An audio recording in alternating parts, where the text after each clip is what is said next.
3D Orchids Lace and Marbled Purple Acrylic Nail Art Tutorial by Hotpinkzebrapolish.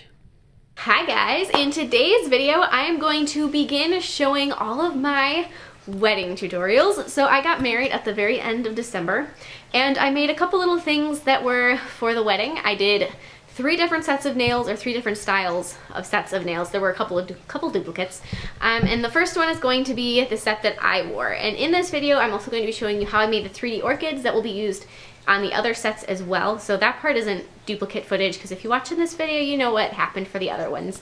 But this one is the set that I wore. They're very long coffins that are mostly light pastel colors, whites and creams and things like that, with a marble nail, and it's very pretty and light, and I thoroughly enjoyed wearing them for the day. I loved it.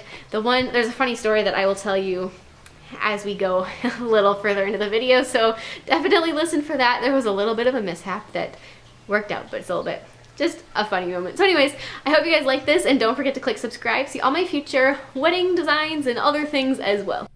So for the index and the ring, I began with a layer of clear acrylic. So I just wanted one thing. I absolutely love having clear nails. And so I wanted to make sure that I had at least a couple that were mostly clear so you could see through them. So I made sure that I had my index, and then the one that has the orchid on it is also just has a clear base on it. So very simple clear nail, then filing it into shape with my e-files. And so the funny thing, and I'll continue to tell you this as I work on the 3D orchid.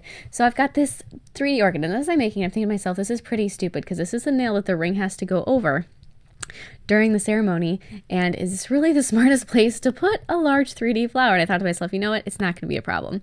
So one other thing is I put just a layer of purple chrome powder over the clear nail, so it had like a little sheen to it, but it didn't really distract from the fact that it was a clear nail. So I just did that.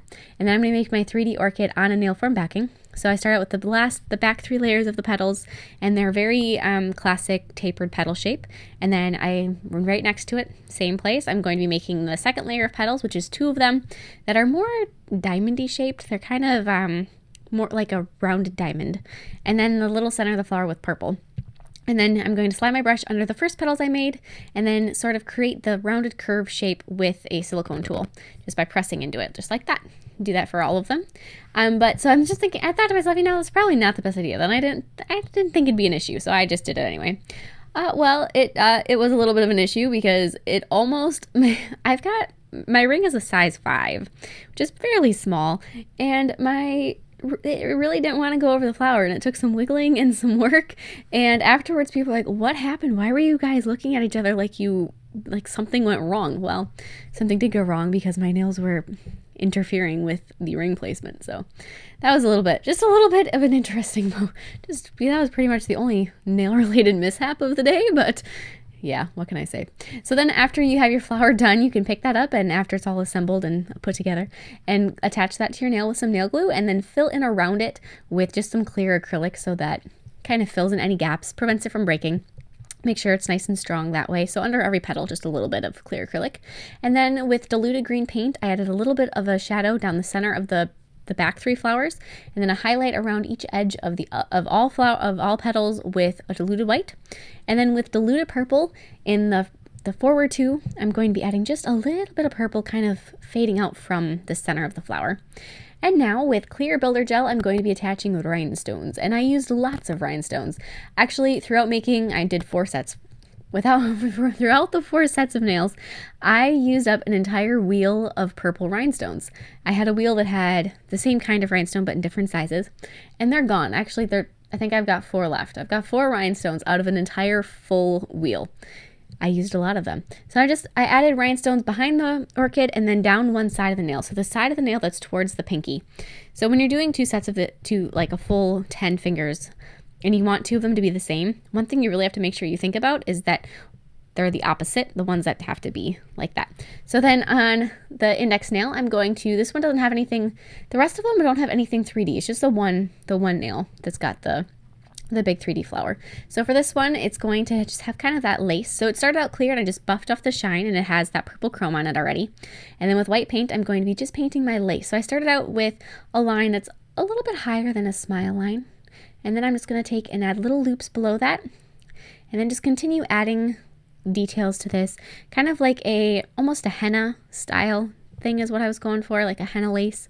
It's kind of my thought. So just keep adding different almost petal shapes and then some swirls and some little pulls and lines and dots. Pretty much is what I did. So I'm going to be adding those little like long teardrop shapes like I mentioned, and then adding some dots around them, and then just around the border of that last layer of petals, I guess you could say.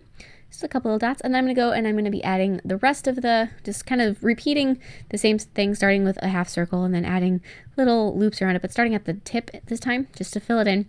Depending on how long your nail is, you may or may not have space to add more to it, but just keep filling it in until you're happy with it. I'm not adding anything above this part of the lace, so in that top section of the nail, I'm going to be filling it in with some rhinestones.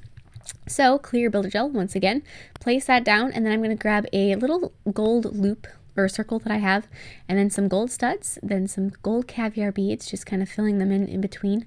So it kind of has that texture like the bigger and the smaller, a purple rhinestone, some gel sealer, and that one is all done. For the thumb, middle, and pinky, I began with 2 coats of a gold glittery polish behind it. Because these have a clear, the nail tip itself is clear, you can put a gel polish underneath it like that, so that when you look at the underside of the nail, it's got glitter under it, and it has like a little surprise, like, hey, look at that, there's glitter. So I always like to do that because I think it's kind of a cool little thing if you look at the other side. And then with white, purple, and gold glitter acrylic, just create a marble on top of it. So first take a bead of white and then dunk your bead into purple acrylic, and then blend that down, and then grab just little bits of gold here and there to add into it if you'd like, just to add some sparkle vein. And then I'm going to be encasing the nail with a layer of clear acrylic just to make sure that it is really strong and smooth. And a lot of times when you do something like the marble, you want to use wet acrylic so that it blends easier, but then that doesn't leave you with a very thick nail. So just add that clear acrylic to make sure that it builds it up enough. And then file the nail into shape. I started with a pretty coarse bit, moved on to a finer one, just to make sure it's all nice and good. And now I'm going to be doing the same thing. So a no wipe top coat, burnished in purple chrome powder. Remove any dust and apply gel sealer, just so that every nail kind of has that same purple shimmer to it. It's just very subtle, but just something to tie them all together. And then on my thumb, I used lots of rhinestones and lots of studs, and I started out, I have a big oval frame, a big gold oval frame, and I used that, and then a whole bunch of rhinestones, and I'm sorry I'm off camera. And I know a couple people have mentioned, why don't you put a square down on your mat so that you don't go off camera? The problem is my nail isn't directly on the table. If my nail was directly on the table, I wouldn't move it because it'd be down there and I would just leave it where it was. But I can't work like that. I have to turn it so I can see what I'm doing and be able to see. And the square wouldn't work. It's hard to explain it, but the square wouldn't float around the same area that the nail was in for me to see it. It's not like it would be projected right at the same height that I would be working on. So it doesn't work. So then for the middle nail, I'm going to be adding, I did a series or a little stripe of rhinestones going down the one edge of the nail, which is opposite from the edge that I applied the rhinestones on the nail with the orchid. So it's the opposite edge, and then just put some caviar beads around them. And then I'm going to be doing just a few little rhinestones on the pinky nail, nothing too much. I wanted to keep that one just a little bit simpler, a little bit smaller. So that's it for that one. I hope you guys like these. I absolutely love these. I planned this set out for so long. I was like saving rhinestones out that I found from this or that. I was like, oh, I need to save these ones out. So I really enjoyed making these. I hope you guys love them as much as I do. And please share any recreations with me on Facebook or Instagram. I'd love to see them, and I'll see you in my next video. Bye.